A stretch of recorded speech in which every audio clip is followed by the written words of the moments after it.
হেই বন্ধুরা, আমি তোমাদেরকে দেখাবো আজকে কিভাবে Savlon hand wash liquid open করতে হয় এবং এটা কিভাবে ব্যবহার করতে হয়। আমি গতকাল একটা হ্যান্ড ওয়াশ কিনেছিলাম, এই দুইটা কিনেছিলাম। তো একটা ওপেন করতে গিয়ে দেখি যে আমি এটা ওপেন করতে পারতেছি না। তো আমি ইউটিউবে ভিডিও খুঁজেছি, তারপরে বিভিন্ন জায়গায় বিশেষ করে এসিআই এর ওয়েবসাইটে আমি বুঝতে পারিনি যে এটা কীভাবে ওপেন করা যায়। তো আমি আজকে দেখাবো কীভাবে যে এটা ওপেন করা যায়। এটা আসলে একটা ছোট্ট একটা ব্যাপার যেটা খেয়াল করলেই পারা যেত। আচ্ছা, আমি আর দেখাচ্ছি। প্রথমে এই পলিথিনটা খুলে নেই। পলিথিনের একটা প্রলেপ দেওয়া আছে। হ্যাঁ, এতটুকুই যথেষ্ট। হ্যাঁ, ঠিক আছে।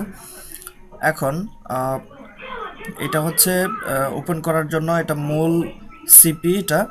আর এভাবে যদি এই নলটা যদি ঘোরানো হয় কোনোভাবে ওপেন হবে না, কিন্তু এই নলের নিচে একটা অংশ আছে, এই যে যেটা দেখতে পাচ্ছেন, এই অংশটাতে জোর করে চাপ দিয়ে ধরে এটা ঘোরাতে হবে।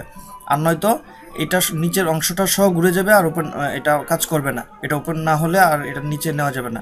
তো একটু প্রথম দিকে শক্ত মনে হতে পারে যে দুইটা একসাথে জোড়া লাগানো, কিন্তু না। আপনি যখন খুব শক্ত করে ধরে যখন ঘোরাবেন তখন এটা খুলে যাবে।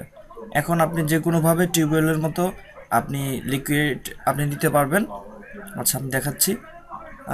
এটা তো আশা করি পারবেন। তারপরে দেখালাম আর কি। ধন্যবাদ আপনারা এই ভিডিওটা দেখার জন্য। হ্যাঁ, এক ফোঁটা এক ফোঁটা পড়েছে। তো ধন্যবাদ ভিডিওটা দেখার জন্য।